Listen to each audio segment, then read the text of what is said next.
Let's say you're being transitioned to a new customer, like from another CSM, or you're just taking on new customers. One of the things that I recommend is you think about the company and start there. I have this 3C framework that stands for company, customer, and challenge. Company is just focusing on what that company do. What products do they sell? How long have they been around? What's the essence of that company and what do they stand for? It's good to understand more about the company. And then getting a little bit deeper into the company is the customers. Who buys from them? What type of people are they? Are they real estate agents, construction workers? And they could be end consumers. That's really helpful. And then you want to think about how your customer refers to their end customer. In the healthcare industry, they might call them patients. They might call them guests. I work with e-commerce brands, and a lot of times they refer to their customers as she. She does this and she does that. Knowing those make us between company and customer, then you can start to speak in their language. And then that gets into building trust because they feel you understand their business. And the third part of this is challenge. I'm not talking about challenges with your product, just challenges in their business. Like what's going on? It could be that they're launching new products. It could be that tariffs are affecting their business model. It could be that they're laying off people. It could be that they're raising around or something to that effect. So you really want to know all of those. And once you get there, you can start to blend in like, okay, how does your product fit into all of this? And from a strategic CSM point of view, you should be starting there, and that up levels you and up levels the conversation right away. Welcome back to another episode of Spotlight, powered by CSM Focus. I'm your host, Emma Lowe. Today, I'm here with a special guest, my very best friend and mentor, Chad Horenfeldt. Welcome, Chad. Thank you, Emma. So happy to be here and chatting with you. Today, we're going to talk about something that's close to my heart. And just a little background, we know that most CSM are really busy, but are we effective? Today, we're going to talk about Chad and his new book called The Strategic Customer Success Manager. And we're going to talk about something that we all feel, but don't always fix, how it gets stuck to the day-to-day life, reacting, following up, putting out flyers, but are we looking at the bigger picture? So, Chad, Yes. do you want to talk about yourself and why you started this book? Yeah. So first of all, thank you so much, Emma, for having me on. My name's Chad Horenfeldt. I'm the VP of Customer Success at Siena AI. So Siena is the AI operating systems for CX teams, but specifically in the e-commerce space. I've been in the sort of CX technology area for a number of years and in customer success for a couple of decades. Yes, so I've written a book called The Strategic Customer Success Manager. It's about advancing your career, elevating your impact. It was written specifically for customer success managers because I've felt that there's a lot out there, but it's not necessarily giving practical techniques for CSMs to improve. I have a lot of experience and wanted to share that in various forums and thought the book would be a good way to get that message out there. Why we're not strategic enough. You mentioned that there's a lot of talks about there and the reason why you want to actually share your practice. I think it's a good question. Back a little bit. I was told that I wasn't being strategic enough. It's similar to many other people. You may be given that feedback, but not necessarily given any advice in terms of how to improve. It sort of became a project where I wanted to understand that better and look for ways to improve. This morphed into how I can help other people as well. One of the things I would say is, first of all, understanding like, what does it like being strategic mean? What I like to do is break down that definition into three different areas. I've typically taken this definition by Rumlet, author Richard Rumlet. He wrote Good Strategy, Bad Strategy. And it talks about how you need to understand, what are the core challenges? What are those objectives to take on those particular challenges and the action plan to achieve that? If you think about those different things, it really very much applies to a customer success manager and even beyond that to your daily life. Like, when it comes to particular customers, like, all right, like what are those things? Like, why did they buy you in the first place? What are those challenges? What are they trying to actually achieve? What's going on in their particular situation? And then the objectives are typically what I call business outcomes. What are those key high level targets they're trying to achieve? How do you measure those? What does it break down to the specific goals to achieve that? The last thing is where people might fall down on is that we might give our clients advice and we're like, hey, you should do this and do that. And a lot of times it doesn't land. We think it's land because we think, here's what other customers have done. And I'm telling you to do these things. You have to create an action plan and make sure you keep your customer accountable. Just me saying that seems very straightforward and easy, but the actual execution of it is very hard. For the CSM and that role, it's even harder because you're getting bombarded with all these different things. How do you keep all those things straight? And how do you ensure that you're actually delivering that value and being strategic? And I think the other part of it is leaders focus on end goals and they hire people, put what they feel is a strategy in place, but they don't necessarily put the scaffolding in place to help the CSM and their greater CS team achieve that. I think that's the missing piece. You touched base about how the leadership should work. I know you have also led CS at multiple companies like customers, Meta, even now. Have you seen the mindset change? Have we recognized that? What is not changing fast enough? What are we missing? What we're still talking about this today as a leadership standpoint? We're in an interesting time, I'd say an inflection point in companies, customer success. And what I mean by that is like, we came out of COVID and, interest rates went up, getting cash to grow companies is not there as it was. It's put a lot of downward pressure on senior leadership to do more with less. We had a lot of people come into technology, specifically customer success, because it was booming, which was great to see. But really when rubber started hitting the road, it was challenging in terms of how to actually execute, especially when it's difficult times. And so there's a lot of problems there where customer success and the leadership has had to change, not just about the traditional customer success. It's like hiring, P&L around hiring. How many do I have to hire? What's my travel budget? And now with the advent of AI, there's a lot more that you can do in terms of leveraging AI to improve where you focus your time at the leadership level and at the CSM level. And it's thinking through how to leverage that most effectively. On the customer side, the customer seeing reductions in their workforces. They're using more applications, so they don't have as much time to focus on a particular vendor. That puts pressure on the CSM to make sure they are working at a strategic level so they stand out and they're not just seen as noise, but actually providing value and helping the customer achieve their actual goals. What AI is a blessing and a curse. It helps us to work faster, but also, like you said, creating more noise. And all we have is more vendors. So, like you said, how to lay out that action plan to show you're actually more impactful. How do you be more impactful? You did mention something called 3C method in your book. Can you tell us more? Yeah, let's say you're being transitioned to a new customer or you're just taking on new customers. One of the things that I recommend is you think about the company and start there. I have this 3C framework that I use that stands for company, customer, and challenge. Company is focusing on what did that company do? What products do they sell? How long have they been around for? What's the essence of that company and what do they stand for? It's good to understand more about the company. And then getting a little bit deeper into the company is the customers. Who buys for them? And actually back to the company, like what are the products that they sell? So like understanding that product makeup and how they go to market. And then on the customer side, it's like who buys there? What type of people are they? Are they real estate agents, construction workers? Just knowing they could be end consumers. That's really helpful. And then you want to think about how your customer refers to their end customer. In the healthcare industry, they might call them patients. They might call them guests.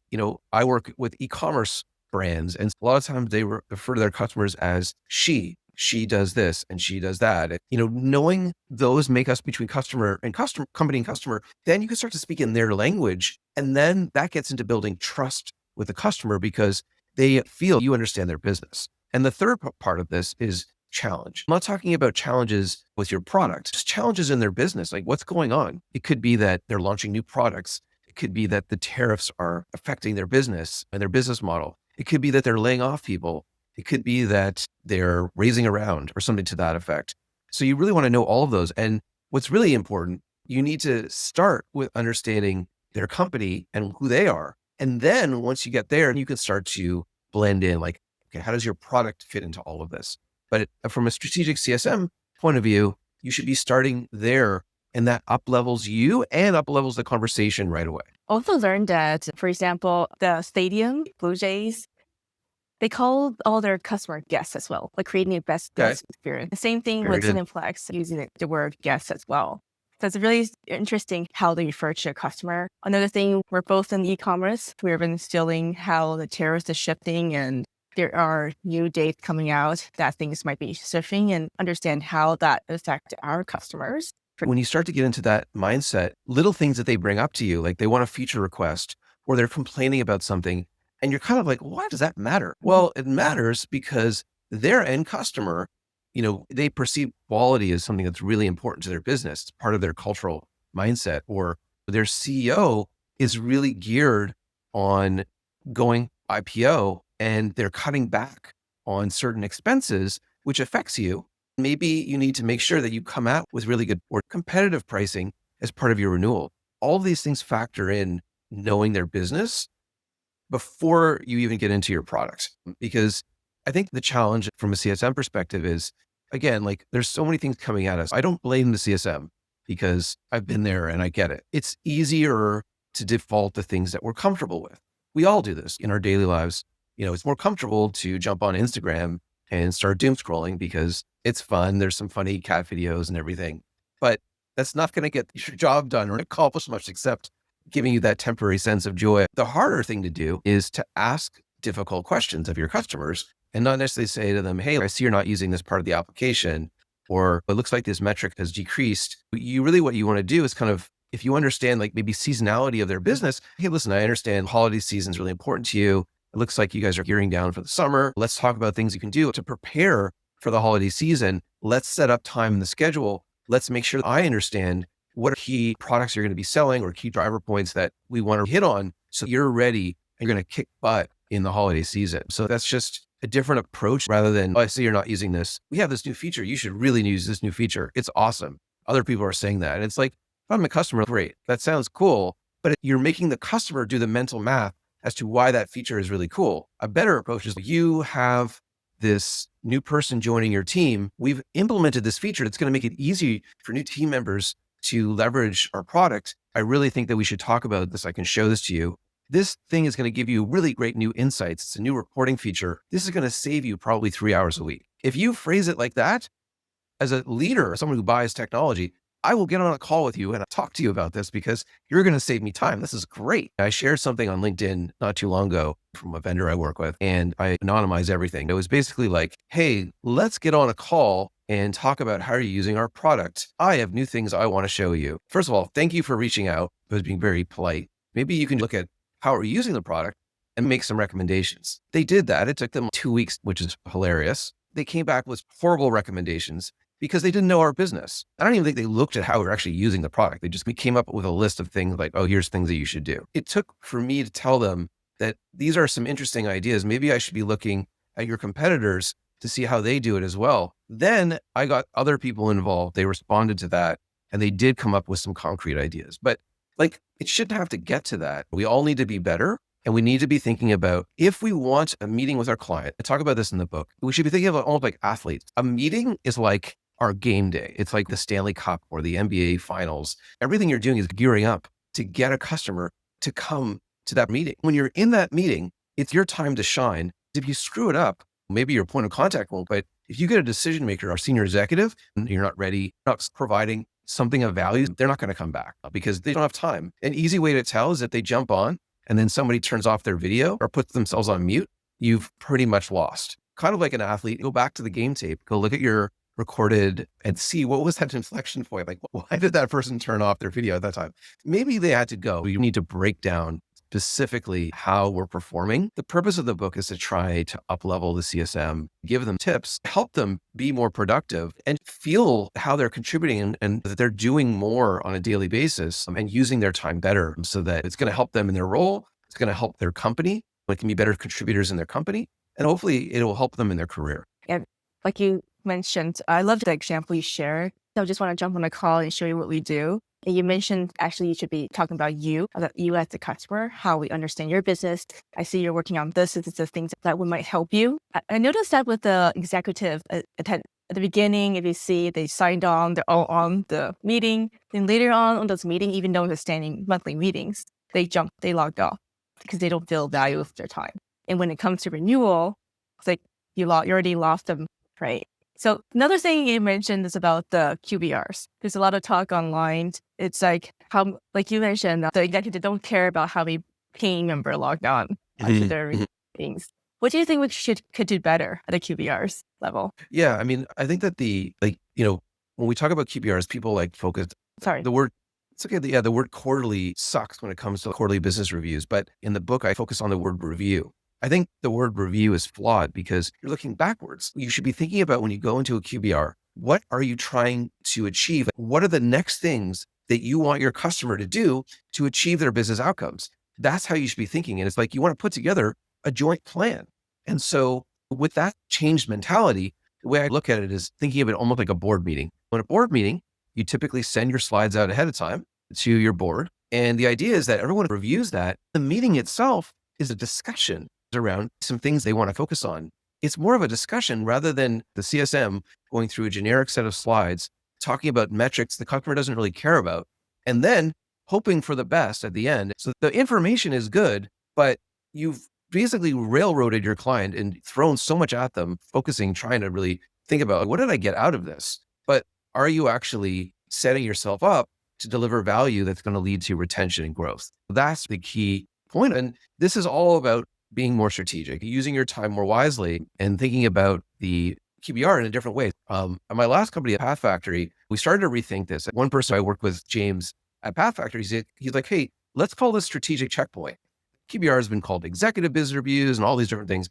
But strategic checkpoint was really cool because, first of all, it blended this idea of it being more strategic, and it removed the word review. It's like, we're going to up-level this conversation. We just then restructured the whole thing so that it focused on, what is the plan? Like, what are the one or two things we can do? We've had a discussion around your performance and confirmed or redid your business outcomes. What's that one or two things that we can work on that's really going to move the dial? We did see an increased amount of decision makers attending, which was phenomenal. One thing though is you shouldn't gauge your success around decision maker attendance to QBRs or whatever you're going to call them. Because I know Christy Falteruso, she's said this many times. She's like, I don't attend QBRs. I don't want to attend QBRs. For the CSM, that doesn't mean you should say, see you later, decision maker, I don't care about you anymore. It's more so of like, how do you tailor your communications so you keep them in the loop, or you communicate with them directly, or you communicate through your points of contacts.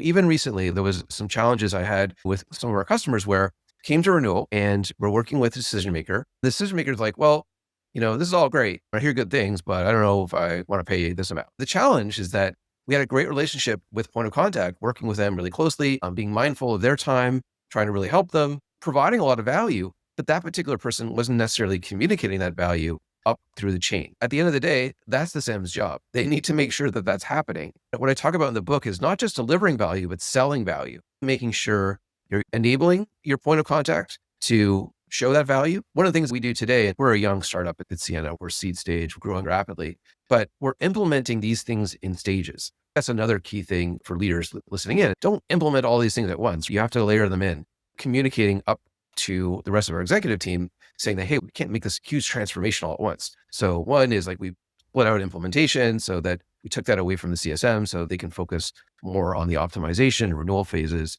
Then we started putting in business reviews and audits, and we call these strategic engagements. Now we've built out an ROI calculator, and we're blending that into our conversations so we can give that to our customer, and they can then take that and sell that value back. And we'll either communicate that directly to the decision maker or go through the point of contact. You also want to look for other ways to engage your senior stakeholders. You can have an executive business, executive sponsor program. You can have a customer advisory board. You just engage them in different ways. You can create an executive community. You can invite them to events and have them speak on panels. We say customer success is not a department, which is really true. But as a CS leader and the CSMs themselves, they can help orchestrate this. I think that's another key part of the book. A lot of times CSMs are waiting for their leaders to tell them what to do.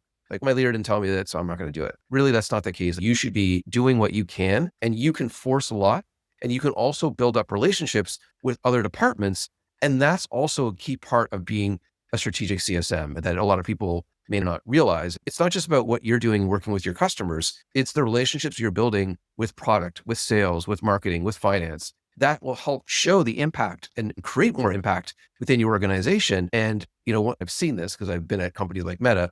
There's only so many people that can get promoted. It's just the reality. In order for you to be better and to be on that list, you have to make the case, not just to your manager. Other departments will be determining, yes, I think that person should get promoted. I've seen what they've done. They really helped out in these areas. You'd really need to be working cross-functionally to help yourself in your. Yeah, don't wait for instructions. You have to be accountable for your own career and growth.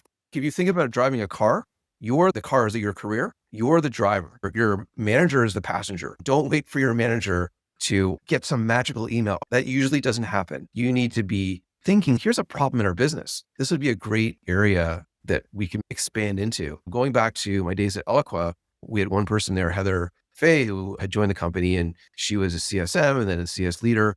And then she's like, we really need a community here. We need customer marketing that needs to improve. And she went to her manager and said, I want to do this. And eventually she got that role. And that's really what she does now in her career.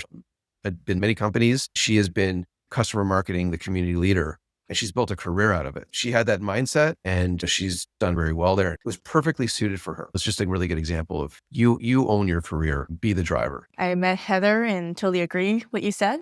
Heather's awesome. I talk about Heather in the book because she was the first customer I had at Eloqua. So interesting. So she was a customer and then she joined our company. And then she was a customer of mine when I was at Influitive later on. I see her on Instagram. I love Heather. She's awesome. This also shows how you build relationships actually beyond, right? You become customer, friends, and maybe like team members, or you don't Yes. know how the So what's one of the things that's so fulfilling as part of this book process, I'm really overjoyed with it. It's like tears of joy. I have customers reaching out years ago that I work with, and they're saying, "Hey, I loved working with you when we did, and really happy to see that this book's come out." It's just really cool to reconnect with people. We talk about this idea of customers for life, and I think the term is actually misused. Businesses think of it as, okay, they're going to be customers for life. Sometimes that person will leave and go to another company and then bring you there, which is cool. But the way I like to think of it is like they're almost like my customers for life, like lifelong relationships. Wherever I go, they're not my customer at my next company or whatever, but I still think of them as a customer and really want to continue that relationship.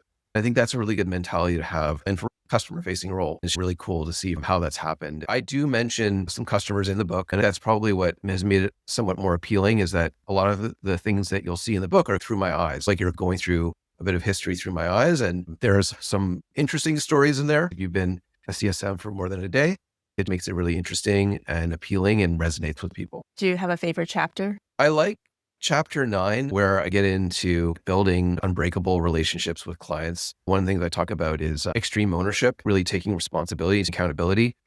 Let's say like product release is a really crappy release and customer's really angry. Or the easy thing to do is to say, well, product screwed up or engineering screwed up. The harder thing to do is take responsibility and say, you know what, we screwed up. I'm going to update you on when things are fixed and not throwing your company under the bus. Because again, like the CSM role can be really hard. It can be really stressful and it's easy to blame everybody else. The harder thing is to take the high road, work through it because the customers don't care who caused the problem. They just care about getting this resolved so they can get on with their day, see their family, play pickleball, whatever they want to do. I think the other thing is extreme ownership for you as a person. I had an example this week where I screwed up. I was on a call and I wasn't really happy what was going on. And I communicated, via Slack, something more harsh to that person. And there was somebody else on that Slack chain. And that was the wrong thing to do. I let my emotions run my thoughts and actions. I immediately reached out to that person. I got on a call with that person and I apologized and just said that was really unprofessional. I'm sorry. Here's why. And I'd love to hear kind of more what's going on in your world, like, so I can better understand it. And so stuff like this is going to happen. People make mistakes, but it's really important to take ownership of it. We're all leaders. You don't have to have a title like a VP or director or manager. We're all leaders, especially if you're a customer success manager. You lead your book of business and the voice of the customer. You represent that in your company. Take that on, read the book, Extreme Ownership, great book. The other one is this idea I call radical customer candor, stealing from Kim Scott's book on radical candor. You just need to be candid with your clients, but do so in a way that you care. So first, establish a relationship of trust. You build that relationship, keep your word when you say you're going to do something. You point out things that might be problematic for the client. You should configure this and that would improve this. But when a customer says something stupid or wants to do something that's just completely insane, you don't just say, you say, listen, don't do that. It's going to totally screw this up.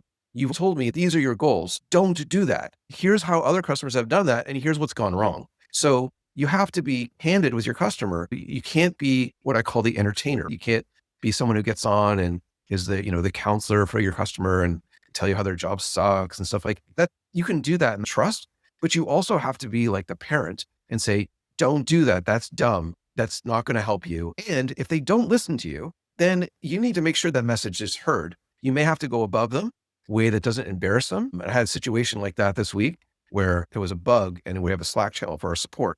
The point of contact complained and the boss said, hey, why did that happen? The problem was that my point of contact did something wrong and that's what led to it. So I DM'd the point of contact and said, listen, here's the problem. Here's what you did. Let's talk about how we can handle this better so everybody looks good. We made sure that the decision maker knew it wasn't our fault. Look, these are the reasons why I don't think AI will ever replace CSMs, because there is that little, nuances that I think are really hard. It will replace the easy things like just solving stupid questions and telling customers. Follow emails. AI will take care of all of that. It will guide customers, do audits and tell them, hey, you should be using these areas here. It'll be very prescriptive. And if the customer provides inputs and maybe we'll pull in like call notes and tickets, it'll be amazing. And it'll talk to you as well because AI voice is phenomenal.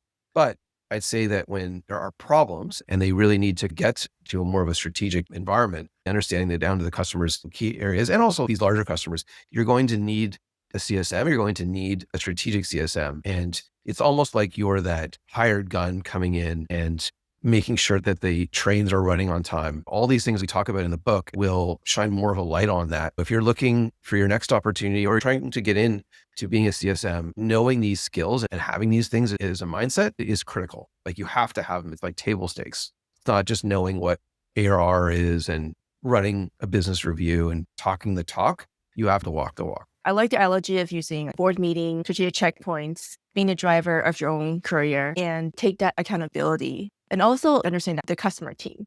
And I love the example you just shared, how we make sure that we have the same examples as well. Something happened and how we can actually help him look good in front of his boss. That's what it calls a partnership.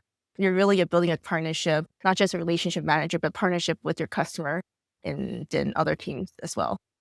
And back to that radical customer candor, you shouldn't be hesitant to go over your point of contact if you don't feel that they're thinking big enough. A lot of times people are protecting their areas, or especially with AI, they don't want to change because if they have to change, it might result in maybe their budget being cut, maybe some people being let go. I mean, these are the realities and they're not great. But at the end of the day, your product is there for a reason. It is driving a particular outcome. If you don't drive that outcome, they won't renew and they won't grow. You won't have a job. That's just the reality. You have to be thinking how to accomplish your goal in the best way possible. It's not just about reporting up to your boss. Oh yeah, I had a call with this customer. They're really happy. They really like us. And, I think we're good for the renewal. And then you get a churn notice. You have to move beyond that, make sure you understand what they're trying to achieve and measure, confirm it, and then sell it. One of the things I love that one of the CSMs on our team does is they confirm what those key outcomes are. And then they have a measurable metric against it. So for us, it's like driving up automation rate by X amount by a certain date. And then what this person does is message in the Slack channel, hey, you've achieved 50% automation rate in Q2. That was what we wanted to achieve by the end of Q4. So you're 2 quarters early in terms of what you wanted to achieve. That's freaking awesome. And that's what I call an affirmation, because you're making the customer look really good, your point of contact. You're communicating it up through the chain to their boss. Everyone sees it, and then you're selling that value. And so you're putting everybody in a good mood. The CSM's done the right things to make sure that you're achieving the end result. These are all really good things. Communication is really key. And that way you're definitely being more of a strategic mindset. It's just really great advice. So communicate the affirmation, confirm what had achieved so far. Everybody needs a little bit of that. Just make people look good in front of their boss. It's a psychological technique that's used, and it's talked about in the book as part of this, something I call ORs, which, it's part of having conversations with clients, but it is a proven technique that's used to help people to change. And it's why I wrote the book, because I was using some of these things, not fully understanding what I was doing, and I wanted to write them out as a mechanism to help others. I'm very passionate about customer success. One of my core values is helping others. It's a mission for me. So it's been a lot of work to get this book out, crazy sacrifices in many ways, but I'm happy it's finally here. Looking forward to your official launch as well. You can go to any Amazon and search for Strategic Customer Success Manager. You can go to my site at Strategic Customer Success. There will be discounts, and I highly encourage you to look at the book, look at the reviews. A lot of really great reviews out there on the book, blowing my mind. In fact, in terms of how it's been resonating with people, feel free to reach out, connect on LinkedIn as well. Yep. And don't forget to share your review after you read a book and tell us what you think. As we were wrapping up, I have this question I always ask my guests. What keep you focused on being strategic? Is there one advice to give the audience? Yeah, that's a good question. I think it's just, I have this curiosity to keep learning. My advice to people is to read business books, just make it a daily habit. I have something called Readwise, which is a cool thing that if you highlight things in books, then Readwise, you can read your highlights, daily highlights from your books. It just builds the right habits, and reading compounds. If I reversed my career by 20 years, I would be reading and reading and reading like every day, make it a daily habit. What's your favorite book? My favorite book, oh my goodness. It's probably the one that had the biggest impact, I'd say, Brene Brown's Dare to Lead. Just the whole idea around vulnerability and the fact that I wasn't vulnerable and why. It just like broke down things from my past. So she's kind of like this tour de force in terms of an author and a person. So that was mind blowing for me. I'd say Atomic Habits is another really good one as well, focusing on systems, making sure your systems are right. If your systems are right, then you can achieve your goals and outcomes. This is why you should read, because it inspires you and drives you. For sure. Remember to pick up Chad's book, but also check out Atomic Habits and Dare to Lead. Thank you so much for your time, Chad. Thank you, Emma. This is great.